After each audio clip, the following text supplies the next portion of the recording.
அவர் தான் உண்மையான பெரியார் அப்படியா இப்படியான்னு சொல்லி முஸ்லீம்கள்கிட்ட வந்து ஆதரவு பெறலாங்கிறதுக்கு பழனி பாபான்னு எடுக்கிறாரு. பழனி பாபா இவர் சொன்னதுக்கு அவ்வளவுக்கு மறுப்பு சொல்லியிருக்கிறார். இவர் சொன்ன கருத்துக்கு மாற்றமாக பழனி பாபா மதத்தை தூக்கி எறி, சாதியை தூக்கி எறி என்று பழனி பாபா சொன்னார்னு சொல்லி ஒரு கூட்டத்தில் பேசுவார். ஆனால் அவருக்கு நேர் மாற்றமாக பேசின வீடியோவை நான் உங்களுக்கு தந்திருக்கேன், பென்ட்ரைவில் இருக்குது. பழனி பாபா அப்படி பேசவே கிடையாது. பழனி பாபா அவர்கள், என் அருமை மக்களே, நீங்கள் சாதி மதங்களாக பிளந்து பிரிந்து நின்றீர்கள் என்றால் அச்சுறுத்தப்படுவீர்கள், தனிமைப்படுத்தப்படுவீர்கள். ஆனால் மொழி இனமாக இணைந்து நின்றீர்கள் என்றால் வலிமையடைவீர்கள், பாதுகாப்பாக வாழ்வீர்கள் என்று சொல்ற பழனி பாபா சொன்னாருங்கிறான்ல. பழனி பாபா இவன் என்ன வேணா சொல்லியிருக்கான்னு பாருங்க. இவன் சொன்ன மாதிரி ஒரு தடவையா சொன்னாரா, என்ன சொன்னான்னு பாருங்க, ஒண்ணு பாருங்க.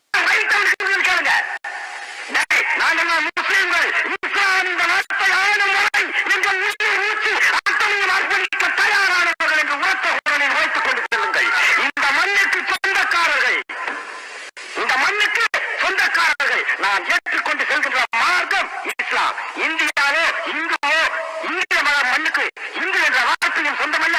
இந்தியா இந்துக்களும் இந்தியாவின் சொந்தக்காரர்கள் அல்ல. நம்ம கலாச்சாரம் அல்லாத எதையுமே அனாச்சாரமாக கருதுங்கள். புரியுதா உங்களுக்கு? அதனாலதான் சின்ன மாற்றத்தை கூட நம்ம அனுமதிக்கிறது இல்லை. புரியுதா? சின்ன மாற்றம் எங்க போய் முடிஞ்சிச்சு? சிலையை வாங்கிட்டு வந்து உள்ள வெளியே வந்துருச்சு. கடைசியில் என்ன ஆயிடுச்சு? காவடி தூக்குற நிலைமைக்கு ஆயிடுச்சு. அதை நான் வேண்டாம்னு சொல்லல. அந்த விசுவாசத்தை நான் காட்டும் போது என்னைய தீவிரவாதிங்கிறா, என்னைய பாகிஸ்தானி உளவாதிங்கிறா. நான் சத்தியமா எங்க முஸ்லிம்களுக்கு தான், வேற ஜாதிக்கு பேச மாட்டேன். நேரம் கிடைச்சா எனக்கு நான் எப்ப என் மதத்துல நான் தீவிரவாதி, நான் மதவாதி, சத்தியமாக மதவாதி, சத்தியமாக மதவாதி, அல்லா மீது ஆணையாக நான் மதவாதி, என் தாய் மீது ஆணையாக நான் மதவாதி, நான் மதத்தில் தீவிரவாதி. பழனி பாபா வந்து எனக்கு என் மார்க்கம் தான் உசுறு, மற்ற எல்லாம் ரெண்டாம் பட்சம், அப்படிதான் அவர் பேசினார்.